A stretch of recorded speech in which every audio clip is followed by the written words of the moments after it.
Big boss 18 हिंदीमध्ये काय चालू आहे ते आपल्याला आता जाणून घ्यायचं आहे। आताच आपण थोड्या वेळापूर्वी जाणून घेतलेलं आहे की बिग बॉसच्या घरामध्ये अविनाश आणि दिग्विजय दोघांचं असं काही चालू असतं की म्हणजे मराठीमध्ये काय म्हणतात सापमुंगसाचा डावा म्हणल्यासारखं। तर त्यांची सारखी लढाई होतच असते आणि काही ना काही चालूच असतात वाद। आणि बिग बॉसच्या घरात वाद नाही असं कधीच एकही दिवस जाणार नाही। बिग बॉसच्या घरामध्ये प्रत्येकाचा एकमेकाशी वाद होत असतो, मित्रमित्रामध्ये होत असतो, मैत्रिणीमध्ये होत असतो।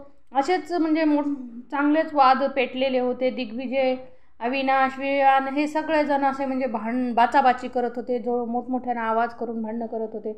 तर हे सगळं पाहून म्हणजे बिग बॉसच्या घरातील ज्या महिला किंवा मुली होत्या त्या सगळ्या घाबरून गेलेल्या आहेत की आता काय होतंय।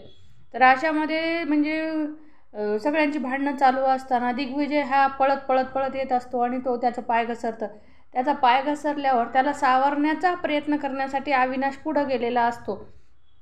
पण आज दिग्विजयचा गैरसमज होतो की त्या अविनाशनं मला ढकललं आणि हे कितपत खरं आहे माहिती नाही।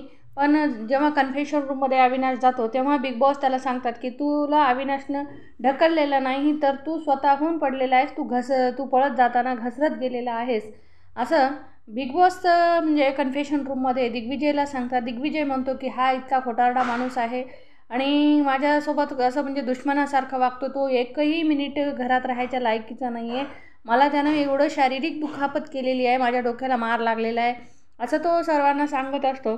तरी पण बिग बॉसनं त्याला म्हणजे फुटेज दाखवतात। फुटेज दाखवल्यावर मग आता फुटेज पाहिल्यावर तर मान्य करणं आवश्यकच आहे। तर तुम्हाला काय वाटतं की खरंच अविनाशनं म्हणजे दिग्विजयला पाडलेला आहे का? दिग्विजय हा अविनाशमुळे पडलेला आहे का? त्याला दुखापत अविनाशमुळे झालेली आहे का?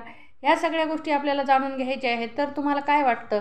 तर तुम्ही जर माझ्या चॅनलवर नवीन असाल तर सबस्क्राईब करा, बेल आयकॉनवर क्लिक करा, कमेंट करा।